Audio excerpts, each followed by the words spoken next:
non, non, non. T'as un body, tu peux pas faire pipi, bébé.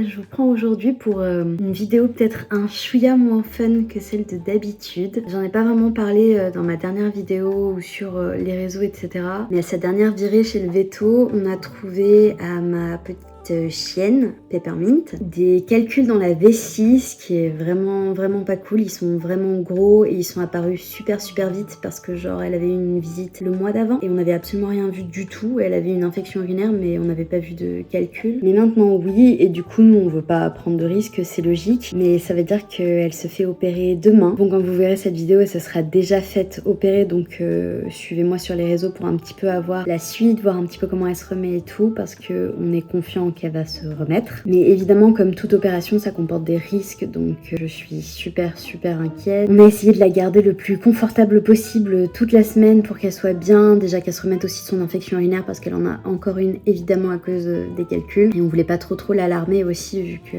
elle se fait opérer littéralement demain. Donc ce sera une vidéo à moitié type vlog sur plusieurs jours. Je vous ai ce soir, je vous prendrai aussi un peu demain. Je vais la déposer. Malheureusement je travaille, mais bon, elle va passer toute la journée plus la nuit en observation chez le veto qui préfère qu'on fasse ça comme ça. C'est juste que je vais pas pouvoir aller la voir vu que je travaille du soir demain. Mais je vais la récupérer mardi matin directement chez la veto et après je passe la journée complète avec elle, donc je vous amène un petit peu avec moi. Je vais vous la montrer quand même parce que elle, j'ai l'impression qu'elle sait pas du tout ce qui lui arrive. Elle a même pas l'air malade. On en parle beaucoup avec ma veto. Ce chien, c'est un enfer de savoir quand elle va bien ou pas. Je sais pas si c'est pour pas nous inquiéter ou si c'est juste sa personnalité, mais elle est tout le temps en pleine forme, elle mange super bien. Si j'avais pas vu du sang dans ses urines, je pense qu'on n'aurait jamais compris qu'elle était malade, quoi. Puis c'est un petit bébé d'amour. Nous on l'appelle notre velcro pug tellement elle est collante, mais je vous la montre quand même. Regardez-moi cette petite boulette. D'ailleurs vous remarquerez, son panier d'été est quand même juste là. Ça c'est mon lit avec d'ailleurs les draps tout propres qu'il va falloir que je change, mais je pense que je vais attendre demain. Et elle a décidé de dormir sur mon linge sale. Genre je peux pas récupérer le linge sale pour pouvoir le mettre directement dans la machine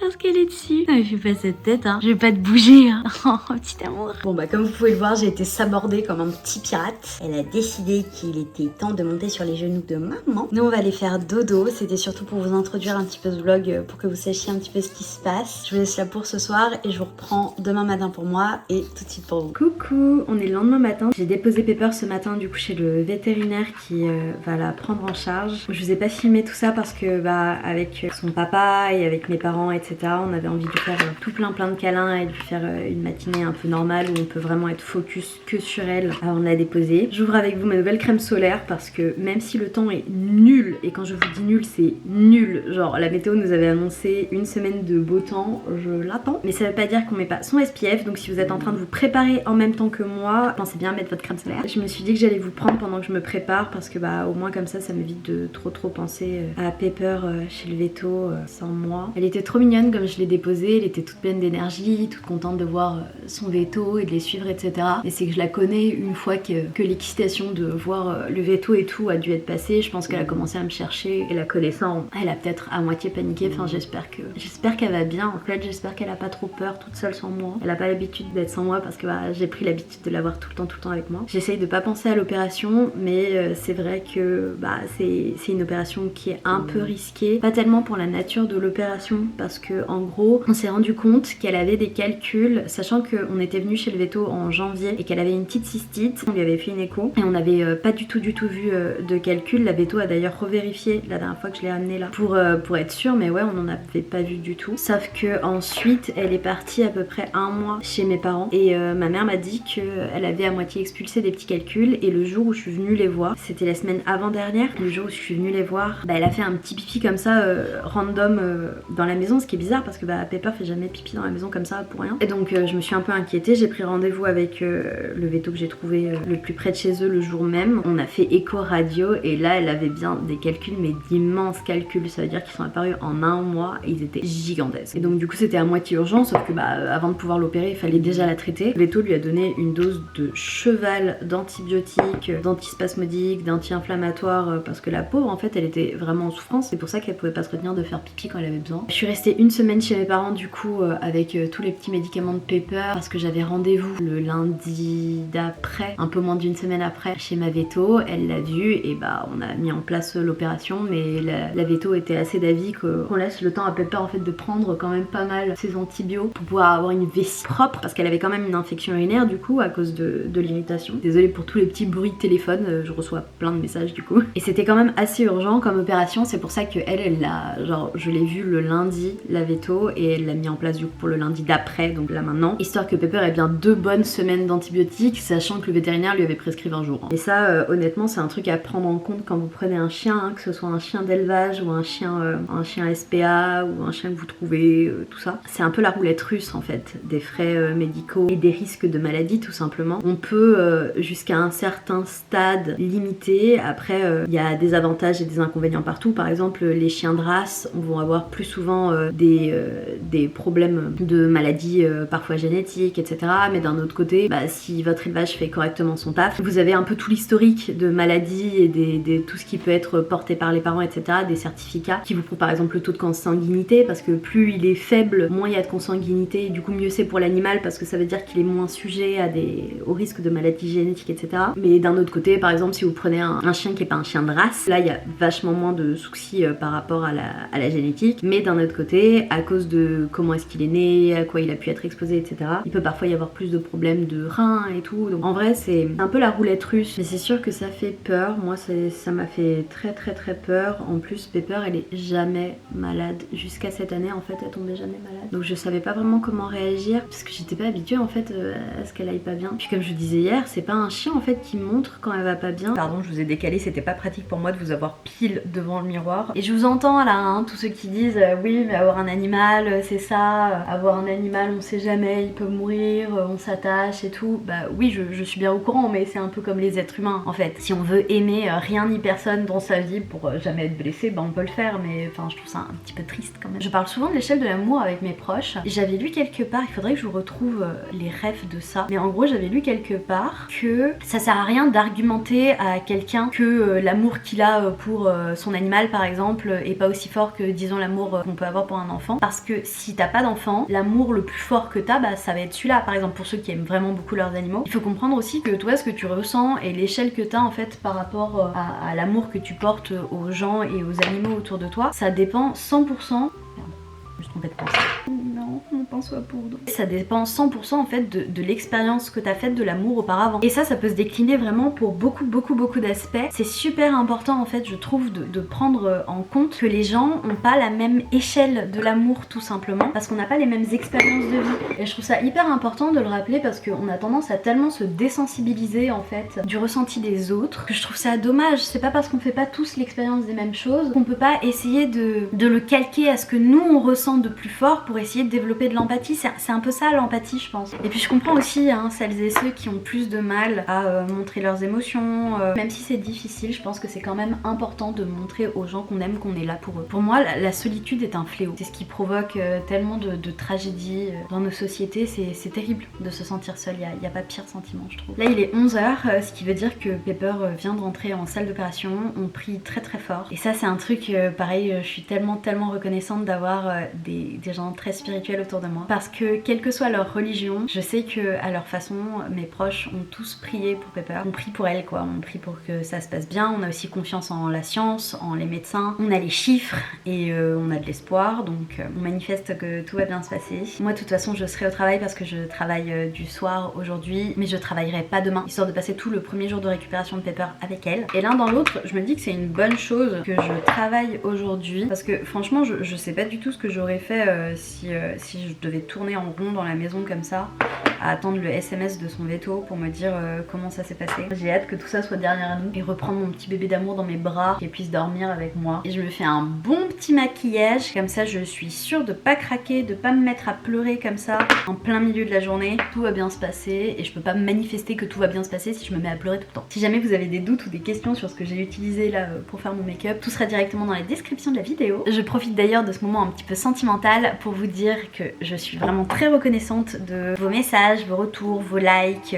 sur mes vidéos, les longues et les courtes. Merci beaucoup, ça me fait chaud au cœur. J'espère que vous aimez tout ce que vous voyez et si c'est le cas, n'oubliez surtout pas de liker la vidéo, vous abonner évidemment à ma chaîne et mettre la petite cloche pour être sûr de ne pas rater les prochaines vidéos. La touche finale, le mascara pour être bien sûr de pas pouvoir pleurer, mais je fais ça hors caméra parce que sinon je galère trop. Et voilà, pour le look final, j'ai pris une tenue toute simple.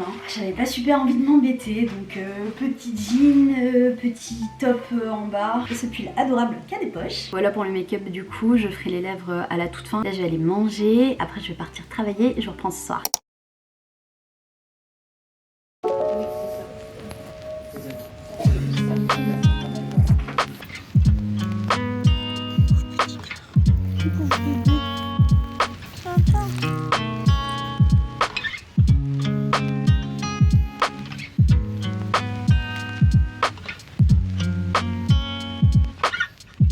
J'ai laissé Pepper avec ses vétos. Là je passe juste à la poste parce qu'ils m'ont donné ces petits calculs. Ils doivent être envoyés en fait en laboratoire, qui est un laboratoire qui se situe aux États-Unis, dans le Minnesota. Donc ça doit être envoyé par la poste évidemment. Je vous épargne la photo de ces calculs parce que je vais être flag par l'algorithme YouTube si je vous montre ça. Mais ils étaient énormes. Pauvre bébé, c'est vraiment une warrior d'avoir été capable franchement de supporter ça. Elle devait être tellement mal, mon pauvre cœur. J'emmène tout ça. Là elle était encore un petit peu groggy. Elle avait l'air contente de me voir quand même. Ça m'a brisé le cœur de la relaisser là. Mais c'est quand même mieux qu'elle reste chez le veto pendant la nuit pour la garder en observation parce que on sait jamais, même si ça s'est bien passé. C'est quand même une opération hyper lourde pour un chien très petit, en plus c'est un carlin, donc il y a toujours des risques avec le respiratoire et tout. En plus on a combiné l'opération de ses calculs avec ses dents, donc c'est sûr que c'est jamais facile. Donc c'est logique, il la garde en observation pour la nuit. J'ai pris le créneau le plus rapide demain matin, 9h20, je suis devant le veto pour récupérer mon chien. J'espère que ça va aller cette nuit, mais franchement le veto-vie de Rennes Fougères, si vous vous demandez où aller chez le veto, allez là-bas. Tous les veto-vie de Rennes en règle générale, mais celui de la rue de Fougères est absolument incroyable. Ils sont parfaits quoi, ils sont aimants, affectueux et tout. Moi je les adore, ils s'occupent super bien de la petite boulette. C'est trop chou, ils aiment pas la laisser trop dans la petite cage